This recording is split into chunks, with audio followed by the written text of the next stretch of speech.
বোসাগঞ্জে সদস্য ফরম নবায়ন করলেন বিএনপির মনোনয়ন প্রত্যাশী সাদিক রিয়া চৌধুরী পিনাক।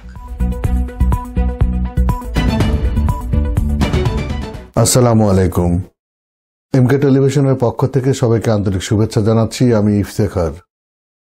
শুরুতেই শুনলেন সংবাদ শিরোনাম, এখন বিস্তারিত।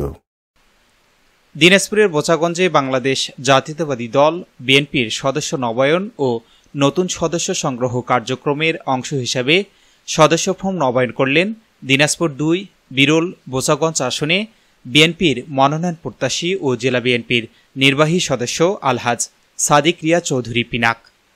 বুধবার বিকেলে বোচাগঞ্জ উপজেলা বিএনপির দলীয় কার্যালয়ে আয়োজিত এ কার্যক্রমে প্রধান অতিথি হিসেবে উপস্থিত থেকে সদস্য ফর্ম নবায়ন করেন তিনি। অনুষ্ঠানে বিশেষ অতিথি হিসেবে উপস্থিত ছিলেন বোচাগঞ্জ উপজেলা বিএনপির সাধারণ সম্পাদক শফিকুল আলম এবং সাংগঠনিক সম্পাদক জামাল উদ্দিন। পুরো অনুষ্ঠানটি সঞ্চালনা করেন উপজেলা বিএনপির সহ প্রচার সম্পাদক ওমর ফারুক।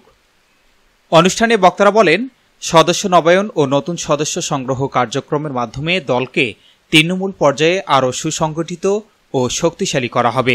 পাশাপাশি জনগণের ভোটাধিকার ও গণতন্ত্র পুনরুদ্ধারে বিএনপির চলমান আন্দোলন আরও বেগবান হবে। উল্লেখ্য, দলীয় মনোনয়ন প্রত্যাশী সাদিক রিয়া চৌধুরী পিনাক দীর্ঘদিন ধরে বিএনপির রাজনীতির সঙ্গে সম্পৃক্ত এবং দলীয় বিভিন্ন কার্যক্রমে সক্রিয় ভূমিকা পালন করে আসছেন। আপনার দলকে সবসময় আগে দেখবেন, তারপরে ব্যক্তি। বিগত দুদিনে যে সমস্ত ভাইয়েরা আপনাদের ডাকে সাড়া দিয়ে বিভিন্ন প্রোগ্রাম এসেছিল, আন্দোলন সংগ্রামে শহীদ হয়েছিল, তাদেরকে অবশ্যই যদি তারা প্রাথমিক সদস্য না হয়ে থাকেন বিগত দিনে, তাদেরকে আগে অগ্রাধিকার ভিত্তিতে আপনারা সদস্য করবেন।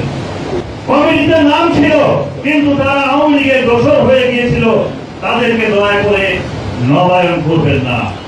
আমি লক্ষ্য করি গত ১৭ বছরেও যারা আমাদের অফিসে আসে নাই, যারা আন্দোলন সংগ্রামে জুড়ে থাক অফিসে পর্যন্ত ২৬শে মার্চ, ১৬ই ডিসেম্বর, ২১শে ফেব্রুয়ারি মতো প্রোগ্রামগুলোতে, এমনকি আমাদের দলের প্রতিষ্ঠা বার্ষিকীতে পর্যন্ত যারা অংশগ্রহণ করতে ভয় পেয়েছে বা করে নাই, যারা আওয়ামী লীগের সঙ্গে লিয়াজে করে চলেছে, তারা আজকে অনেকে অনেক অঙ্গ সংগঠনের সহযোগী সংগঠনের সভাপতি সেক্রেটারি হয়ে গিয়েছে।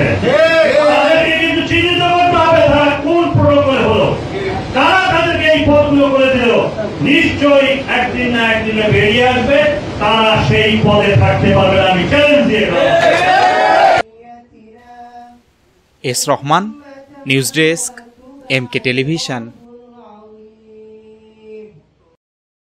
এমকে টেলিভিশনের সংবাদ। এতক্ষণ আপনারা আমাদের সাথে থাকার জন্য অসংখ্য ধন্যবাদ।